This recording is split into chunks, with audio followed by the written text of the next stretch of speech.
안녕하세요. 재혼의 행복한 가정을 꾸려나가고 있는 30대 여성입니다. 이미 다 지난 일이지만 전 남편과 있었던 이야기를 하려고 찾아왔어요. 제가 다 지난 전 남편 이야기를 꺼내는 이유는 오늘 시내에 나갔다가 전 남편을 마주쳤거든요. 사는 곳이 멀지 않아 이런 날이 올지도 모른다는 생각을 종종 하긴 했었는데 정말 마주치게 되니까 옛날 기억이 머릿속을 스치네요. 그래서 그냥 전에 어디 가서 해본 적 없는 이야기인데 오늘 한번 해볼까 해요.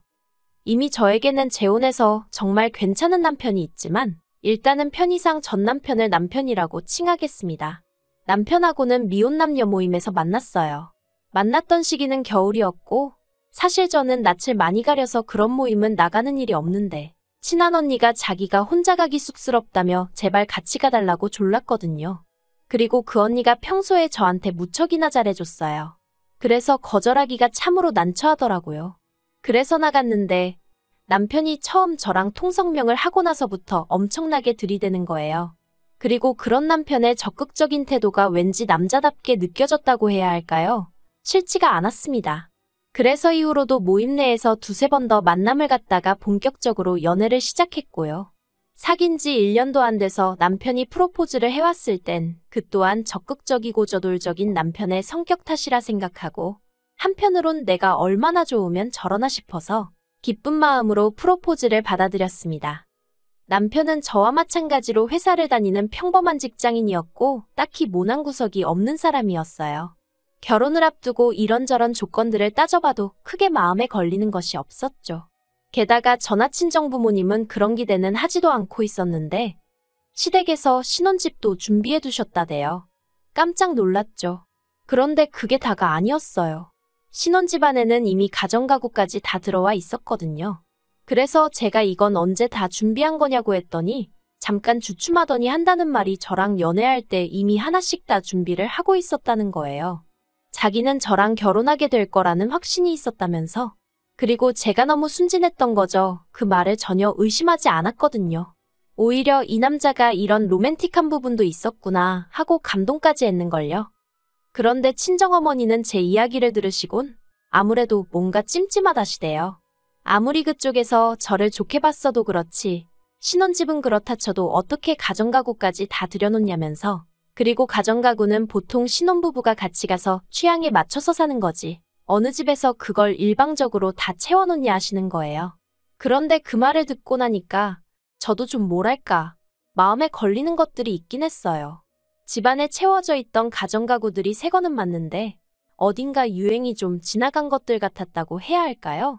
그리고 아무리 봐도 남편 취향이나 어머님 취향은 아니었단 말이죠. 그렇다고 신우 취향인가 생각해봤는데 솔직히 동생 신혼집에 누나 취향으로 꾸며놓는다? 그건 말도 안 되는 것 같고. 그런데 도통 남편에게 뭘 어떻게 물어봐야 할지 모르겠는 거예요. 그래서 이러지도 저러지도 못하고 하루 이틀 시간만 흘려보냈습니다. 그러다 청첩장이 나오고 남편 친구들에게 청첩장도 주고 인사도 할 겸 자리가 만들어졌어요. 그런데 남편 친구들이 저를 보더니 좀 당황하고 놀라는 눈치더라고요. 뭔가 어색한 공기가 흘렀죠. 그래도 술이 한 잔 두 잔 들어가니까 금세 분위기는 풀어졌지만요. 그리고 저도 나름대로 남편의 친한 친구들이라고 하니까 잘 보이고 싶은 마음에 평소 제 성격과는 달리 리액션도 열심히 하고 그랬어요. 그랬더니 남편 친구들 중 한 명이 남편더러 재수 씨는 지연이랑 생긴 건 엄청 닮았는데 성격이 완전 딴판이네 그러는 거예요. 지연이? 지연이가 누구지? 하는 생각이 드는 동시에 순간 분위기가 착 가라앉았고 서로 눈치만 보고 남편은 남편대로 당황한 기색이 역력해서는 무슨 소리를 하는 거냐면서 취했냐고 막 너스레를 떠는데 아, 내가 모르는 뭔가가 있구나 싶더라고요. 그리고 결국 그날의 술자리는 떨떠름한 분위기로 끝이 났고 저는 택시를 타고 집에 왔습니다.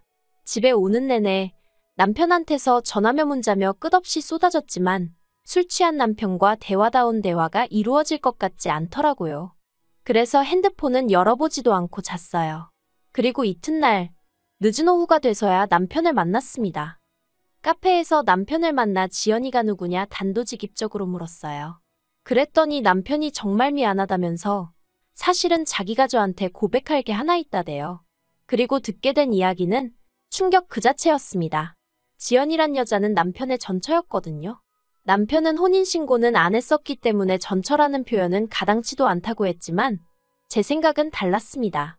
일가 친척 지인들 다 불러놓고 결혼식을 올렸으면 혼인신고를 했건 안 했건 부부 아닌가요?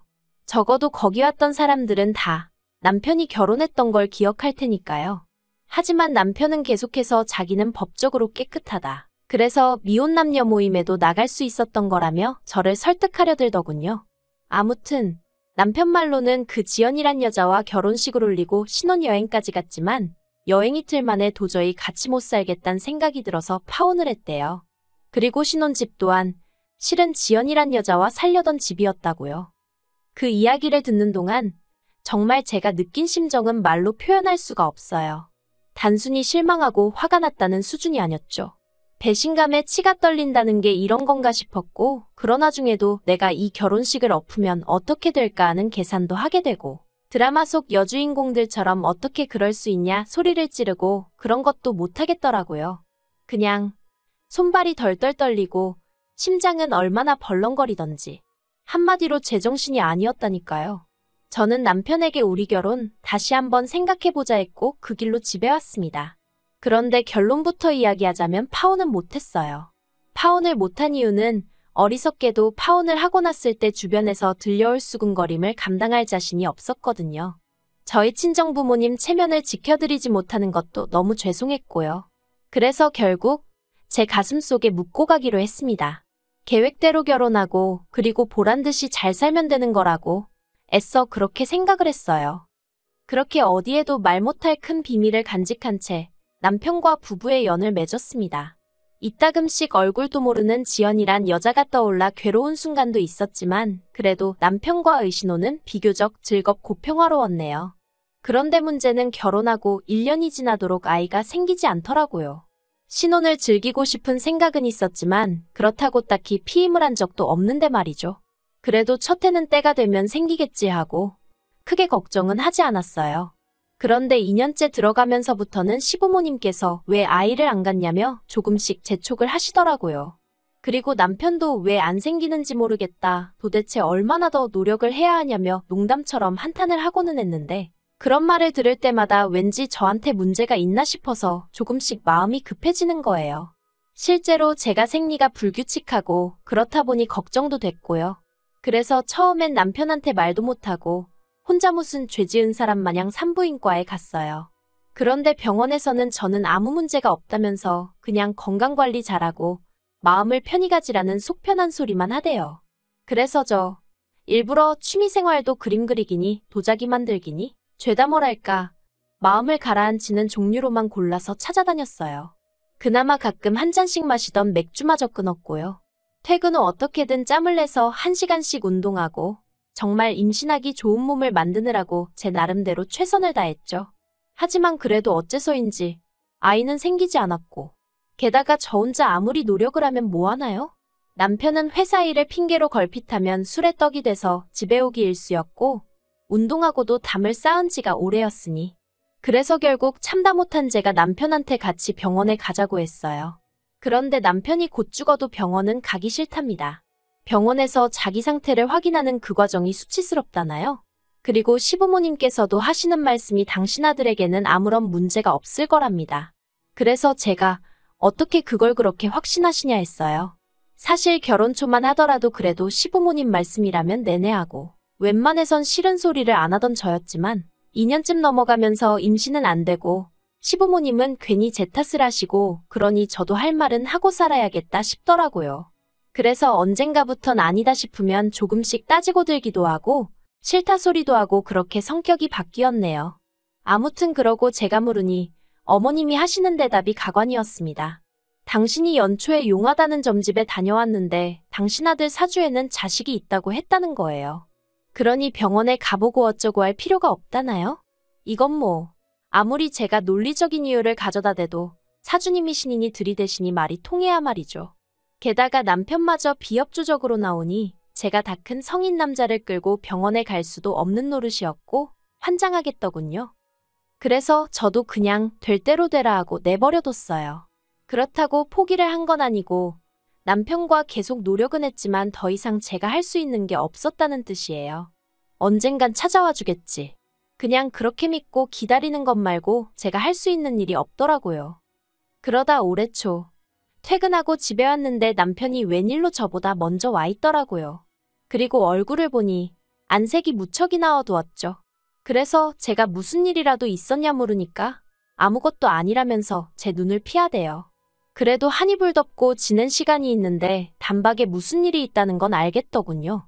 하지만 뭐가 됐건 간에 아직 나한테 말할 준비가 안 되어 있나 보다 싶어서 더는 묻지 않았습니다. 그런데 그 후로 2주쯤 지났을 무렵인가 시부모님이 저희 집에 오셨어요.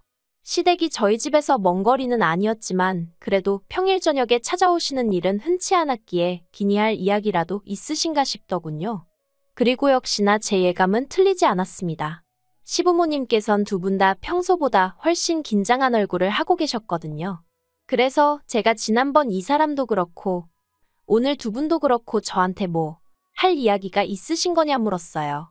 그랬더니 어머님이 돌려 말하지 않겠다며 애는 안 생기고 이참에 입양을 하는 건 어떻겠냐 하시대요. 입양이라니 생각지도 못한 단어였죠. 그리고 저는 싫다고 했어요. 아직 전화 남편이나 젊고 자연 임신이 안 되면 다른 방법을 시도해 볼 수도 있는데 왜 입양을 하냐고요. 그랬더니 어머님이 핸드폰을 꺼내시더니 애 사진을 하나 보여주시대요. 그래서 이게 뭐냐니까. 남편이 저더러 정말 미안하다면서 자기 애래요. 자기가 정말 미쳤었나 보다며 자기가 정말 죽을 죄를 지었다면서 말이죠. 그리고 알게 된 건 저희가 결혼 생활을 하던 중 딱 2달 떨어져 지낸 기간이 있었어요. 제가 회사 일로 해외에 2달 동안 나가 있어야 했거든요. 그리고 그때 분명히 남편에게 당신이 싫다 하면 안 가겠다고 했는데 남편이 자기는 그렇게 꽉 막힌 남자가 아니라면서 흔쾌히 다녀오라고 했죠. 그래서 정말 고마운 마음으로 다녀왔고 그 출장 덕분에 저는 승진도 했어요. 그런데 제가 떠나 있던 그때 남편이 말하길 전 저한테 연락이 왔대요. 원래 대학 시절부터 친구 사이였다는 건 그때 저도 처음 들었네요. 아무튼 친구로서 고민 좀 들어달라나 뭐 그래서 정말 딱 얘기만 들어주려고 나갔답니다. 그런데 그날을 시작으로 제가 한국에 돌아올 때까지 2달 동안 아주 별짓거리를 다 했던 거죠. 남편이 변명이랍시고 하는 소리는 더 가관이었습니다. 자기는 그래도 최소한의 양심을 지키려고 피임은 꼬박꼬박 했는데 이게 어떻게 된 일인지 모르겠다면서 그런데 여자가 자기가 더는 애를 못 키우겠다고 그런다면서 그래도 자기 핏줄인데 자기가 어떻게 모른 척을 하냐고 그러대요. 그리고는 저더러 이번 한 번만 이해해주면 안 되겠냐? 애는 죄가 없지 않냐 그러는데 시부모님까지 나서서는 내가 우리 아들 사주에는 애가 있다고 말하지 않았냐? 아무래도 걔가 그 애인 것 같다. 네가 애라도 하나 낳아놨으면 우리도 걔 데려오잔 소리 안 한다. 그런데 애는 안 생기지. 밖에 떡하니 우리 핏줄이 있다지. 이러면 우리로선 모른 척 할 수가 없다. 그런 말씀만 늘어놓으시대요. 그래서 제가 남편더러 그럼 데려다 키우라고 했어요. 나랑은 이혼하고 혼자서 키우던지 말던지 알아서 하라고요. 그런데 정말 실망스러웠던 건 그러면 말이라도 남편이 이혼은 못한다 그럴 줄 알았는데 남편이 갈등을 하는 게 제 눈에 보이더라고요. 이혼도 싫고 애는 데려와야겠고 어이가 없었죠. 저요. 솔직히 100번 양보해서 밖에서 낳아온 아이라고 해도 키워줄 수 있었을지도 몰라요. 남편이 저랑 같이 임신하려고 열심히 노력을 해줬었다면 말이죠. 하지만 제가 그렇게 임신을 기다리는 동안 남편은 아무 노력도 안 해줬거든요. 하다못해 병원도 안 가줬잖아요. 그런데 이제 와서 밖에다 애를 낳아놨으니 키워달라? 세상에 어떤 정신나간 X가 좋다고 키운다고 하겠냐는 거죠. 거기다 시부모님은 기껏해서 한다는 소리가 이혼해봤자 여자만 손해라고 그러면서 저더러 너 알지? 이혼하면 너는 몸뚱아리만 나가야 돼. 여기 집이고 뭐고 다 우리가 해준 거야. 나 같으면 그게 감사해서라도 눈 딱 감고 애 키워. 애가 큰애도 아니고 어린애라 내 새끼 다 품으면 품어지는데 그걸 왜 못해. 그런 소리나 하고 계셨으니까요. 그래서 결국 남편하고는 이혼했어요. 이혼 과정은 비교적 순탄했습니다. 어머님 말씀대로 집이니 뭐니 다 남편이 해온 거라 제가 받을 건 없었고 그나마 남편하고 그 전처를 고소하려드니까 남편이 자기가 위자료는 챙겨줄 테니 깔끔하게 마무리하자고 하더라고요. 그리고 솔직히 저도 다 짜증나고 지겨워서 에라 모르겠다 하고 5천만 원 불렀어요. 솔직히 법대로 하면 5천은 어림도 없단 얘기를 듣기도 했고, 그렇다고 5천 이상 부르면 남편이 마음 바꿔 법대로 하자고 들까봐 걱정도 되었거든요. 그리고 다행히 남편이 순순히 5천 이체해주대요. 그러면서 한다는 말이 소식은 전하고 살자는데 소름이 끼치더라니까요. 그런데 이혼하고 반년쯤 지나서 진짜 황당한 소식을 전해 들었어요. 남편 친구들 중 한 명이 알려준 건데, 저도 왜 저한테 굳이 알려준 건진 모르겠지만서도 남편 전처가 남편한테 맡기고 간 애가 남편 애가 아니랍니다. 하도 닮은 구석이 안 보여서 남편 친구들이 유전자 검사를 해보라고 부추겼는데 정말 불일치로 나올 줄은 몰랐다나요? 아무튼 그래서 남편 집안이 다 뒤집어지고 난리가 났다대요. 듣는데 이건 너무 웃겨서 제가 정말 소리내서 웃었어요. 그리고는 그 애 엄마는 어디 갔냐니까 동남아인지 어딘지로 튀었다는 소문만 있다고. 그러면서 애는 어쩌고 얘기하려는데 제가 저한테 더는 말하지 말라고 했어요. 괜히 더 알아봤자 저까지 골치만 아프지 싶어서요. 그리고 저는 1년 후에 지금의 남편을 만나게 되었어요. 지금 남편은 초혼이고 저보다 연하라서 솔직히 제가 정말 많이 밀어냈거든요. 그런데 남편이 안 떨어져 나가고 꿋꿋이 버티고 있더라고요. 아무튼 지금 남편하고도 이런저런 일이 많았지만 지금은 딸 하나를 키우며 알콩달콩 잘 살고 있습니다. 오늘 전 남편이 저랑 저희 애를 보고 무슨 생각을 했을까요? 뭐가 됐건 간에 죽도록 후회했으면 좋겠습니다. 그리고 전 시어머니께도 부디 제가 아이랑 있더라는 걸 이야기 좀 했으면 좋겠네요. 그래서 어머님이 땅을 치고 후회 좀 하시게 말이죠.